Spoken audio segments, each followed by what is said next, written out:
And then Bhagavad Gita says something powerful. The first quality of a higher person is not success, is not confidence, is not respect. It is fearlessness. Because fear controls everything. It will make you stay at the places where you have outgrown. It will make you delay the things which you actually want in your life. And it will make you choose people who are actually ruining your life. And there are a lot of people in my videos who keep on asking that, ma'am, I have my NEET exam, ma'am, I have my IIT mains, JEE advanced or whatever.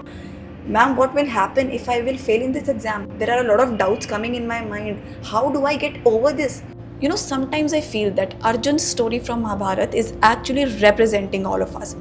It's just that the battlefields are different, but psychology remains the same. They were facing wars and we are facing our decisions. Arjun was never weak. He was respected. He was one of the best warriors of all time. He was confident. He was trained. But still his mind collapsed. He didn't know how to react. He collapsed in the battlefield. And even he froze. It sounds familiar because we are facing the same kind of problems. And I feel that Arjun is literally us. The same things are happening with us. We know we can do it. We know we are capable of it. But whenever the moment comes, we just freeze. We don't know how to react. We don't know how to take decisions. Because suddenly it's not about action anymore. It becomes about fear. I know that fear is something which we all experience, but our ancient scriptures never said that destroy fear. Krishna doesn't say that, stay confused or it's okay.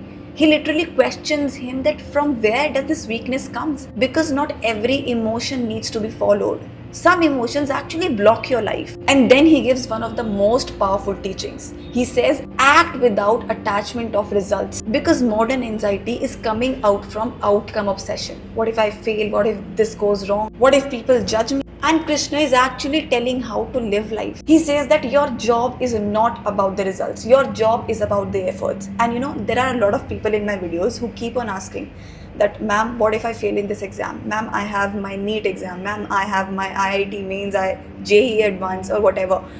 Ma'am, what will happen if I will fail in this exam? There are a lot of doubts coming in my mind. How do I get over this? So I always tell them that just think about whatever is in your control.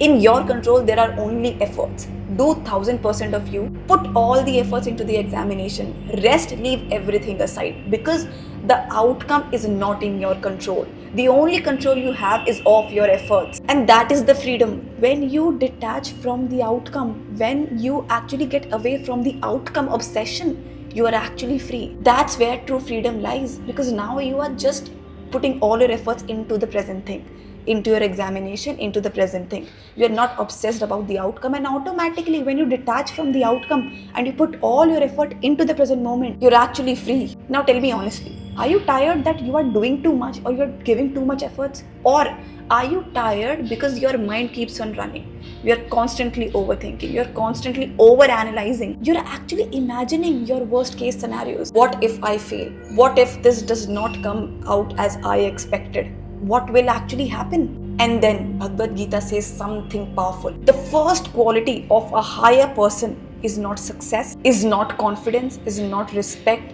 It is fearlessness. Because fear controls everything. It will make you stay at the places where you have outgrown. It will make you delay the things which you actually want in your life. It will make you choose comfort every time, even when you know it's wrong. And it will make you choose people who are actually ruining your life. And the truth will be that fear will always be there. Fear will not vanish away.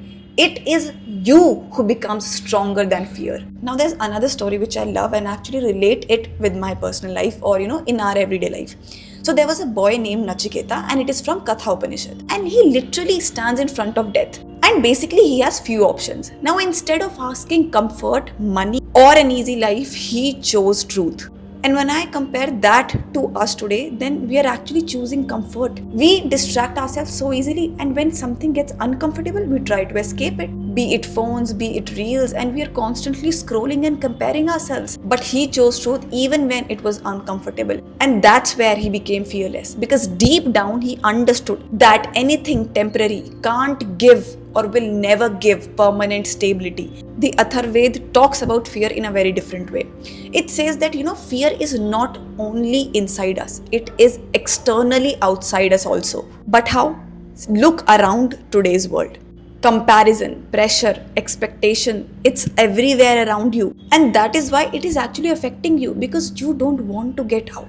You want to feel scared and you want to be in that comfort zone because you are scared to take a step forward. You are scared to be you. You are scared of your individual identity.